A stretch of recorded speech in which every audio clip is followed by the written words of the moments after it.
Welcome to DDL, where we discuss everyday topics like current events and/or controversial points of view. This is Noel. I'm Void. First things first, shout out to our sponsor, Candle Time. Head over to the link in the description to purchase a candle today. How's it going, everybody? Welcome to Thursday's episode. If you checked out Tuesdays at the end, I said we were going to be covering the White House's announcements So this is recorded on the 30th, so we're looking back a few days. But yeah, this is going to be interesting to see what the White House is putting out. So let's go ahead and get into it real quick. Oh, whoops.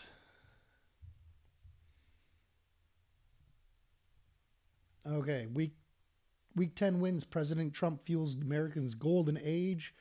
10 weeks into his second term, President Donald Trump keeps delivering transformative wins for the American people, empowering our workers, securing our nation, and cementing our leadership as the envy of the world. Here is a non-comprehensive list of wins in week 10. President Trump's effort to secure the homeland continued in force. The Trump administration directed the successful apprehension of MS-13 gang leader, an illegal immigrant living in Virginia and operating as one of the top 3 MS-13 leaders in the U.S.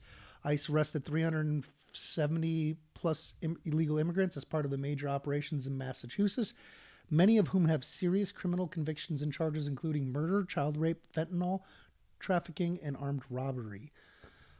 He imposed a 25% tariff on imports of foreign automobiles and certain auto parts to end unfair trade practices and protect national security. United Auto Workers reapplaud the Trump administration for stepping up to end the free trade disaster that has devastated working class communities for decades. Ending the race to the bottom in the auto industry starts with fixing our broken trade deals, and Trump administration has made history with today's action. President Trump imposed a 25% tariff on all goods from the countries that import Venezuelan oil to sever the financial lifelines of the corrupt Maduro regime. Maduro. Yeah, I'm sorry. I'm bad with names. President Trump's unrelenting pursuit of American manufacturing dominance continued to deliver results. Hyundai announced a $20 billion investment in the U.S., which will create 14,000 new jobs. The investment includes $5.8 billion for new steel plant in Louisiana, which will create nearly 1,500 jobs. Schneider Electric announced they will invest $700 million over the next 4 years in U.S. energy infrastructure. Rolls-Royce is expected to shift production to the U.S. and expand its domestic workforce. Vietnam announced they will cut duties on U.S. imports, including liquefied natural gas and automobiles. President Trump's continued to pursue peace through the strength around the world. U.S. airstrikes eliminated dozens of ISIS jihadists hiding within a cave complex in Somalia. Following U.S.-led negotiations, Russia and Ukraine agreed to a Black Sea ceasefire. Well, that's good. At least there's a ceasefire. President Trump's economic agenda delivered more relief for Americans. Large egg prices have dropped nearly 60% last month amid the Trump administration efforts to combat the avian bird flu and repopulate the chicken supply. New data showed new home sales rose 5.1% over last year, with median home prices down 1.5% over last year and 3% over January. The president signed several key executive orders to improve our nation. He signed an executive order aimed at making Washington, D.C. safe, beautiful, and the greatest capital city in the world. He signed an executive order on election integrity, including requiring proof of citizenship in voter registration, setting standards for voting equipment, identifying election fraud, and banning foreign interference in elections. He signed an executive order to protect Americans' bank account against waste, fraud, and abuse, and modernize payments. He signed an executive order exempting agencies with national security missions from federal collective bargaining requirements in order to bolster border, national, and energy security. He signed an executive order to remove anti-American propaganda from federal museums and national parks. He ordered the immediate declassification of all FBI files related to the sham Crossfire hurricane investigation. Ooh, I need to look into that. I didn't know that happened. Interesting. I like how they put sham in there. Again, it's biased and it's framing. There's a lot of people that thought Crossfire hurricane was real. It wasn't, but yeah, they didn't have to throw sham in there to get the point across. Department of Interior disbursed $350 million in energy revenues from the Gulf of America. to oil and gas producing states, including Alabama, Louisiana, Mississippi, and Texas. Oh my God. I'm sorry. I'm chuckling at the Gulf of America because it's one of the stupidest things to come up so far. It's like, who cares?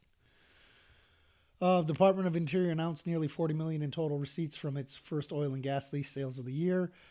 The Department of Commerce blacklisted more than 50 Chinese companies in a bid to reduce the Chinese Communist Party intellectual property theft. Department of Housing and Urban Development canceled taxpayer-backed mortgages for illegal immigrants. That was going on? I missed that. I did not know that was going on. Why would taxpayers back mortgages for illegal immigrants? That makes no sense. Department of Energy slashed unnecessary bureaucratic red tape that accounted for 60% of costs when building and purchasing new laboratories. Department of Health and Human Services axed $300 million in grants to California related to radical gender ideology and DEI. Department of Health and Human Services formally warned California for allowing graphic sex education, including about sex toys and role plays, to be taught to children as young as 10 years old. Department of Education revoked waivers that allowed certain colleges to divert federal funds intended for low-income students and students with disabilities to illegal immigrants. Why? Why would you divert it to what? Wow, okay. Department of Education launched an investigation in the California Department of Education for withholding information from parents about their child's gender identity. Yeah, that is one thing. California freaking they basically have no respect for parents. So all you dads out there, if you live in California, you need to step up your game, man. The Department of Education launched an investigation into Portland Public Schools and Oregon School Activities Association for allowing a male student athlete to compete in a girls' track and field competition. That just seems pointed and kind of redundant, whatever. Department of Agriculture reinstated critical reports canceled by the Biden administration, including the July cattle report and the county estimates for crops and livestock, giving farmers the data needed to make important decisions for their operations. Department of Agriculture announced an investigation in California for possible noncompliance with President Trump's executive orders on radical transgender ideology. Department of Treasury announced sanctions against additional Iranian intelligence officers involved in the probable death and cover-up of FBI Special Agent Bob Levinson. The Department of Labor canceled nearly $600 million in American Last grants, including millions for gender equity in the Mexican workplace and assisting foreign migrant workers in Malaysia. Okay. The Department of Justice seized hundreds of thousands of dollars of cryptocurrency intended to support Hamas and other terrorist organizations. The Environmental Protection Agency terminated a $2 billion Biden-era grant to a non-governmental organization linked to partisan politics. The EPA announced it successfully completed its mission against the western North Carolina following Hurricane Helene. Assignment in western North. Sorry, my bad.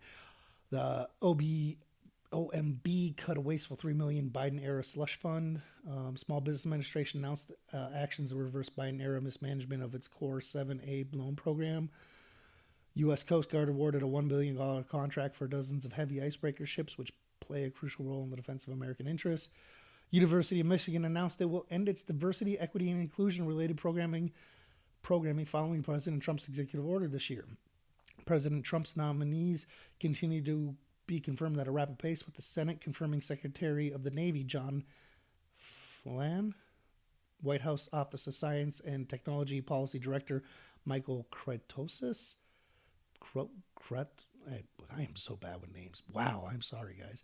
National Institute of Health Director not even going to try that one. And Office of Management and Budget Deputy Director Dan Bishop. President Trump pardoned Devin Archer, a former business partner of Hunter Biden, whose key testimony in the Biden corruption scandal made him a target for prosecution by the Biden administration.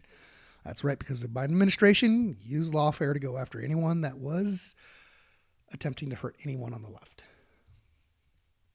In case you missed it, Doge's mission is to make government work again.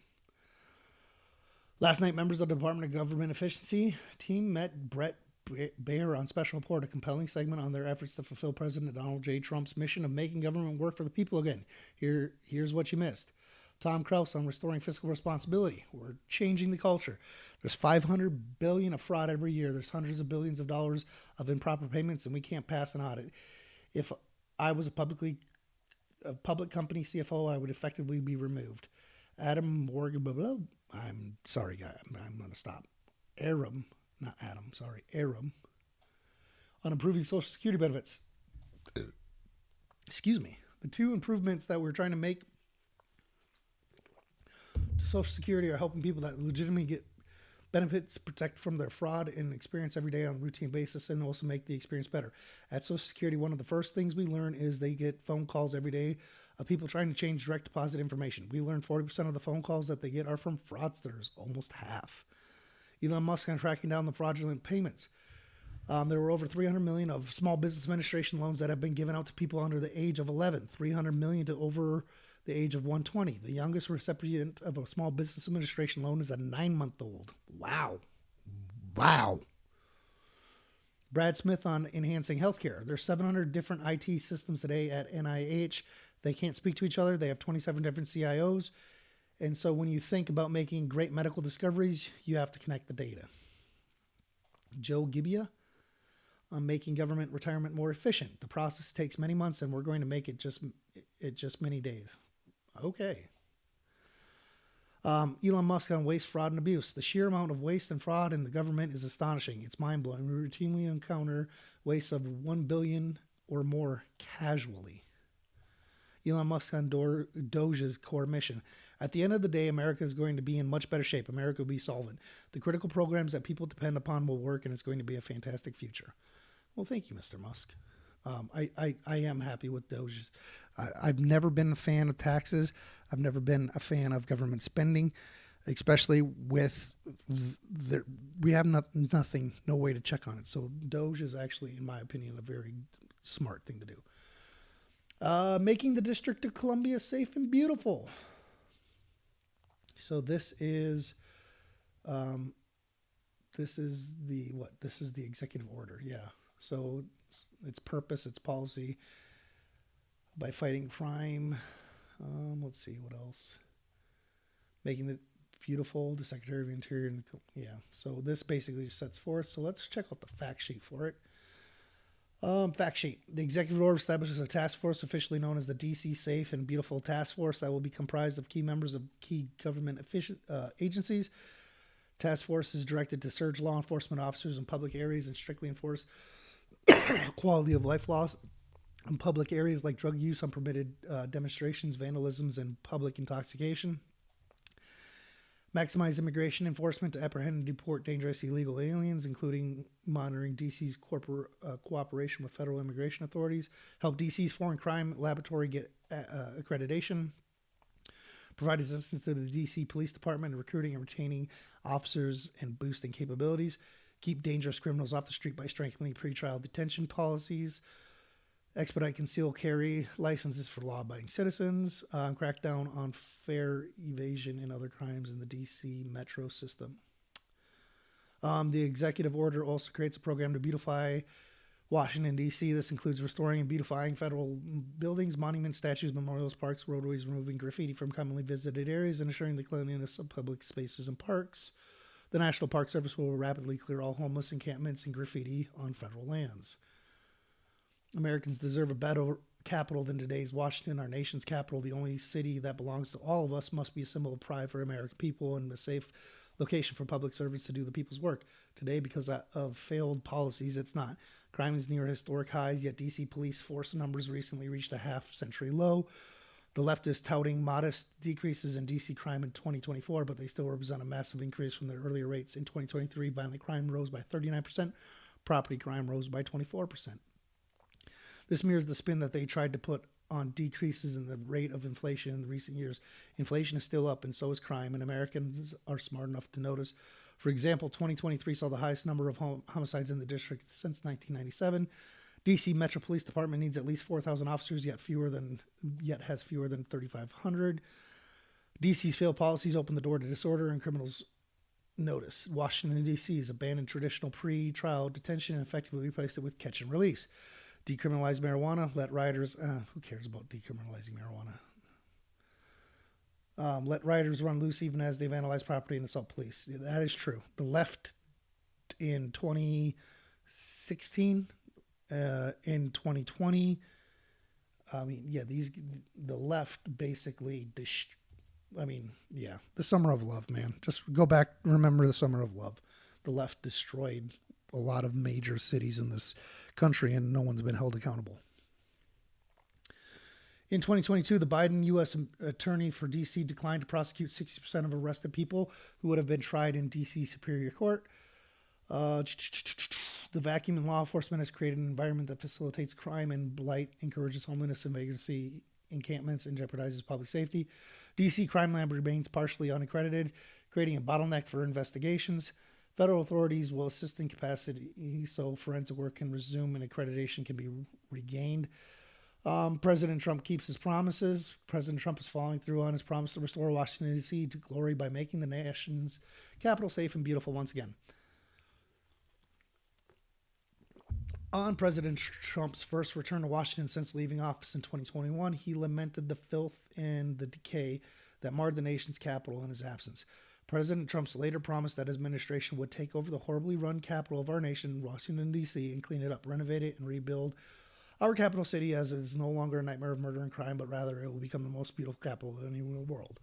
So, again, you got to remember this is being written by Trump's admin team, so it's going to be biased to highlight all of the things that he's doing well. He keeps his promises. There's not a lot I can complain about with Trump right now.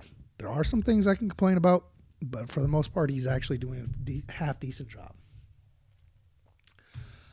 Exclusions from federal labor management relation programs. We're not going to get into that. There's the fact sheet for it. Today, President Trump signed an executive order using authority granted by the Civil Service Reform Act of 1978 to end collective bargaining with federal unions in the following agencies with national security missions: National Defense, the DoD, Department of Veterans Affairs, the VA, the National Science Foundation, NSF, and Coast Guard. VA serves as a backstop to healthcare provider for wounded troops in wartime. The NSF-funded research supports military and cybersecurity breakthroughs. Border Security, Department of Homeland Security, DHS, leadership components, U.S. Citizenship and Immigration Service, U.S. Immigration and Customs Enforcement, the Department of Justice, Executive Office of Immigration Review, and the Office of Refugee Resettlement within the Department of Health and Human Services. The Foreign Relations, Department of State, U.S. Agency for International Development, Department of Commerce, USAID is gone anyway now, so whatever. Department of Commerce, International Trade Administration, and U.S. International Trade Administration. And then they're saying that he's demonstrated how trade policy is a national security tool. Energy Security, Department of Energy, Nuclear Regulatory Commission, Environmental Protection, blah, blah, blah.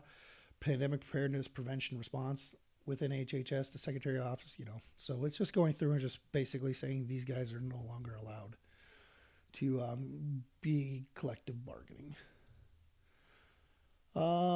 Restoring truth and sanity to American history. Oh, God.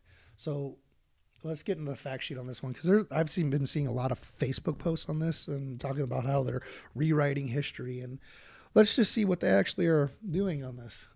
Restores truth and sanity to American. He signed an executive order restoring truth and sanity to American history by revitalizing key cultural institutions and reversing the spread of divisive ideology. He aims to ensure that the Smithsonian is an institution that sparks children's imagination, celebrates American history and ingenuity, serves as a symbol of the world of American greatness and makes America proud. The order directs the Vice President, who is a member of the Smithsonian Board of Regents, to work to eliminate improper, divisive, or anti-American ideology from the Smithsonian and its museums, education research centers, and the National Zoo. The order directs the administration to work with Congress to ensure that the future Smithsonian appropriations, one, prohibit funding for exhibits or programs that degrade shared American values, divide American by race, or promote ideologies inconsistent with federal law. That's interesting. I thought he was racist. Why would he want to not fund ones that can divide by race? That's interesting. or promote ideologies inconsistent with federal law.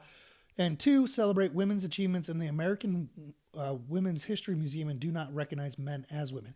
Interesting. I thought he was sexist and didn't like women, but he's wanting to make sure that they're protected. God. You know, for being a racist and being a sexist, he sure is not good at it. The vice president will work with congressional leaders to appoint members to the Smithsonian Board of Regents who are committed to the advancing of the celebrations of America's extraordinary heritage and progress. It also directs the Secretary of the Interior to restore federal parks, monuments, memorial statues, markers, or similar properties that have been improperly removed or changed in the last 5 years to perpetuate a false revision of history or improperly minimize or disparage certain historical figures or events. Oh, he's basically trying to go and get all the statues that were ripped down and put back up. Okay. I don't disagree with that there. I mean, yeah, so, I mean, if you're talking about the Civil War and the statues that were pulled down because they were slave owners, because they were this or that, or you're going all the way back to the freaking Revolutionary War and the Founding Fathers and how they did not have today's moral standards, you know, it's still good to recognize the good that they did and recognize them as flawed human beings, because we're all flawed. We all have things that we wish we could be better at.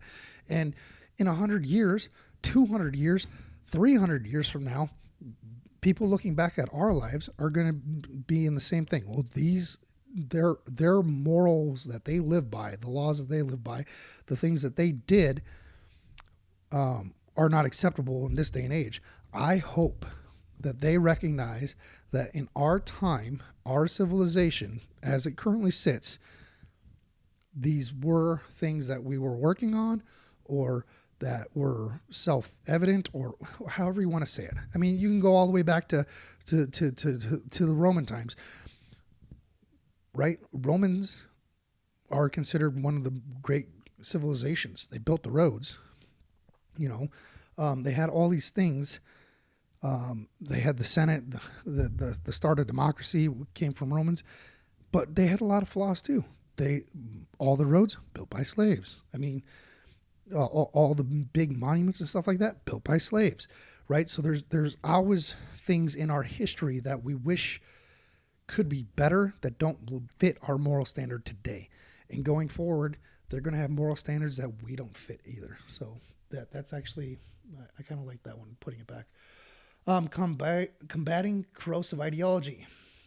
In the last decade, Americans have witnessed a concentrated effort to rewrite American history and force our nation to adopt a factually baseless ideology aimed at diminishing American achievement. President Trump is fighting back at establishing the truth of the historical narrative and restoring federal sites dedicated to American heritage. The prior administration pushed a divisive ideology that reconstructed America's promotion of liberty as fundamentally flawed, infecting revered institutions like the Smithsonian National Parks with false narratives. At Independence National Historical Park in Philadelphia, the Biden administration sponsored training by an organization that advocates for dismantling Western foundations. And that top park rangers that their racial identity should dictate how they present history to visitors. Well, that's stupid. The Smithsonian Institute, once revered throughout the world as a symbol of American excellence, has recently promoted divisive ideology that American and Western values are harmful. The American Art Museum currently features an exhibit that purports to address how sculpture has been a powerful tool in promoting scientific racism, and claims that the United States has used race to establish and maintain systems of power, privilege, and disenfranchisement. The National Museum of American History, African American History and Culture has proclaimed that hard work, individualism, and the nuclear family are aspects of white culture. That's just not true. We could get into the whole debate about nuclear family, whether or not it's the best one. Whatever. American Women's History Museum plans to celebrate male athletes participating in women's sports. And then celebrating American greatness. President Trump is committed to honoring Americans' extraordinary heritage and building a sense of national pride. He signed an executive order on his first day in office to establish a task force to prepare the America's 250th birthday, It also protects Americans' monuments from vandalism and calls for construction of the National Garden of American Heroes. President Trump signed a memorandum ensuring federal buildings reflect the timeless grandeur of traditional classical architecture. And by signing the executive order, he is ensuring that American history is celebrated accurately, fairly, and with pride, honoring the remarkable progress and liberty and ingenuity that define our great nation. That is one thing that the left seems to hate is they don't look at the progress that we've made throughout. Was the founding of our nation the best? It was the best under the times. But it didn't meet the standards that we have today. But what they fail to realize is that we progressed. That our form of government allowed for us to make changes, to correct the things in the past. Basically, they needed to get things done back in the day when the revolution happened. They needed, the support of all the states. And while they couldn't agree on everything, they all agreed that they wanted to be free under England's rule. So they made compromises. Basically, they kicked the can down the road. When I'm talking about this, I'm talking about the issue of slavery. They kicked the can down the road and they kept kicking it down. And what ended up eventually happening is the Civil War ended up happening. And then Abraham Lincoln was assassinated. And then, was it the 2 acres and a mule that got, after he got assassinated, that went way to the wayside, and it kicked the can down the road, which is how you got the Jim Crow laws and everything going on, and how you got to the part where we got, or to the Civil Rights Act in the 1960s. I mean, while we were going through our growth as a country, these issues kept bringing up and they kept getting kicked down the roads. But where were we? I remember living through the 90s, and I thought the 90s were probably one of the best times. And since then, they have the left has consistently taken steps back in race relations. And I remember looking at how people felt about race relations pre-Obama and then post-Obama. Pre-Obama, a lot of people thought race relations were great. We're going in the right path and we were making a lot of headway. After Obama, it really feels like the left carved out and has divided the Americans again based on race. So, yeah, Trump administration takes down the top MS-13 gang leader, right? So, don't really necessarily need to get in there, but let's see what Pam Bondi, America's safer today because one of the top domestic terrorists in MS-13, he's off the streets. This has been an ongoing directive of President Trump. His directive to me when I became Attorney General of the United States was very simple: keep America safe. Glenn Youngkin, this effort has been enabled by the Trump administration. President Trump said, get the bad guys. I've been working on this literally for the first 3 years of administration with no help from the senior leadership in the federal government in the Biden administration. On day one of President Trump's second term, we went to work signing a 287 memorandum. Kash Patel, this is what happens when you let good cops be cops, and we're going to continue to let good cops be cops across the country. President Trump gave us the executive decision to go after and safeguard our communities. We are returning our communities to safety. Pam Bondi again. From the second Donald Trump took office, he said it is going to make America safe. He shut down our borders, and now it's our job to get these people out of the country as fast as we can. We will not have another Laken Riley. I apologize. Kash Patel, this task force is going everywhere as needed across the United States to bring the form of justice and measured security and safety that our American citizens deserve. If you are here illegally, you will not be here any longer. And if you're going to continue to commit acts of violent crime, you will meet the same fate that the individual did this morning. So, yeah.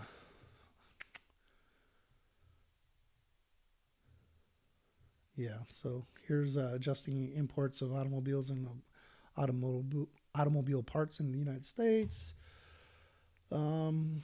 Here's the fact sheet for it. This is the one talking about the 25% tariffs, basically. He's taken action to protect America's automobile industry, which is vital to national security and has been undermined by the excessive imports threatening America's domestic industrial base and supply chains.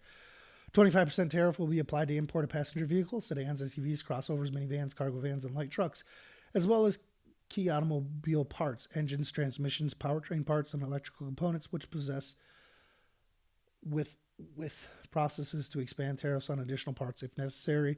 Importers of automobiles under the United States-Mexico-Canada Agreement, USMCA, will be given the opportunity to certify their U.S. content, and systems will be implemented such that the 25% tariff will only apply to value of their non-U.S. content. USMCA compliant automobile parts will remain tariff-free until the Secretary of Commerce, in consultation with the U.S. Customs and Border Patrol, establishes a process to apply tariffs to non-U.S. content. The President is exercising his authority under Section 232 of the Trade Expansion Act of 1962 to adjust imports to protect our national security. The statute provides the President with the authority to adjust imports being brought into the U.S. in quantities or under circumstances that threaten to impair national security. So maintaining a resilient domestic industrial base. He's taking action to end unfair trade practices that jeopardize U.S. national security. The COVID-19 pandemic exposed critical vulnerabilities and choke points in global supply chains, undermining our ability to maintain a resilient domestic industrial base. Legislation pre-existing trade agreements like the USMCA, revisions to the U.S.-Korea Free Trade Agreement, and subsequent negotiations have not sufficiently mitigated the threat to national security posed by imports of automobiles and certain automobile parts. These new tariffs aim to ensure the U.S. can sustain its domestic industrial base and meet national security needs. And then this is covering the manufacturing, right? Foreign automobile industries, bolstered by unfair subsidies and aggressive industrial policies, have expanded while U.S. production has stagnated. 1985, America, that's a great year, by the way. America-owned facilities in the United States manufactured 11 million automobiles, representing 90% of the overall domestic American and foreign-owned production of automobiles.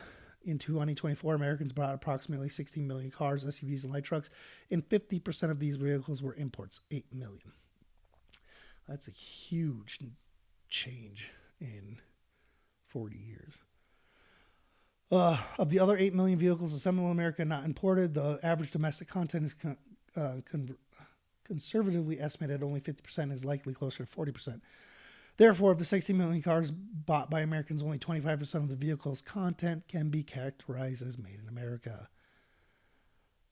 Oh, wow, that's interesting. They went and broke it out that far. The United States trade deficit in automobile parts reached $93.5 billion in 2024. Currently, the U.S. automobile and automobile parts industry, American-owned and foreign-owned firms, employs approximately 1 million U.S. workers.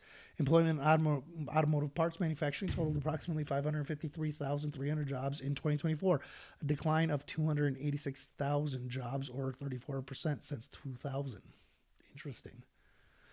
2023 research and development by American-owned automobile manufacturers amounted to only 60% of global R&D spending. R&D by American-owned firms lagged behind the EU, which controlled 53%. Yeah. Tariffs work. Studies have repeatedly shown that tariffs can be an effective tool for reducing or eliminating threats to impair U.S. national security and achieving economic. And of course, they're going to put this in here because, yes, they can work. So, 2024 studies on the effects of President Trump's tariffs in his first term found that they strengthened the U.S. economy and led to significant reshoring. It's interesting because it depends on the school of thought that you're going to put in, but obviously you can go find sources, you can go find people that will actually contradict, because the left will contradict this one. I'm actually more in line to agree with these guys.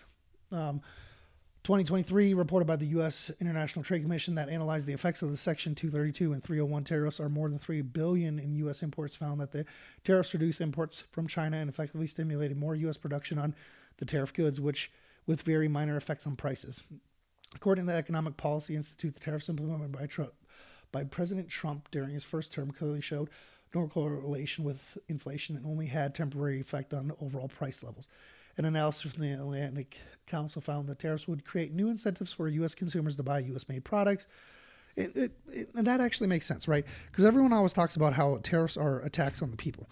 Well, tariffs are only attacks on the people if they're going to continue to purchase non-American-made stuff.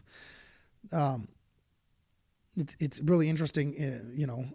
I know there are companies right now that are onshoring, like moving production out of Canada into the U.S. to avoid the tariff costs. So I mean, it happens. Is it a pain in the butt? Is it going a lot faster than like what people should be doing? He went from 0 to 100. He probably could have gone 0 to 20 and then 20 to 40 and then 40 to 60 and then 60 to 80, right? You can complain about it. You can do whatever. The simple fact is this is setting it up for a very powerful negotiation. So yeah, we're not going to finish the rest of these. They're all pretty. It's all pretty interesting, especially since we know that the White House is putting the stuff out, right?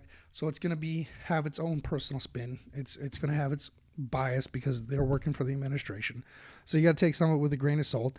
Obviously, they're using sources that back their position, and more or less just be aware of what's going on, and then doing your own research, right? So, like they're saying, tariffs are good. Well, tariffs are good, and they also are bad. I mean, it depends on how they're getting used. So, like I said, you more or less just got to take it with a grain of salt. Recognize the source that you're getting it from. I went right to the White House to see the White House, to see what the White House is saying about what they're achieving. Obviously, if you go to CNN or MSNBC or New York Times or Washington Post, any of this stuff, they're all going to be saying something completely different, right? And the truth is somewhere in the middle, right? The tariffs are happening. That's the truth. Whether or not they're good or bad, that's opinion, plain and simple. My opinion is that right now, I would lean him more towards the good, wishing that he wouldn't have gone from 0 to 100. Whatever. It is what it is. So, thank you guys for tuning in. I'll be back. Hopefully, I'll be back next week, and then the week after I will be off again. So, just shout out to, I should be having a guy coming down probably every other Saturday or so filming with me. So get ready for that. We're just trying to work out some logistics and whatnot. So, but yeah, stay tuned. Thank you for watching. Till next time. Peace.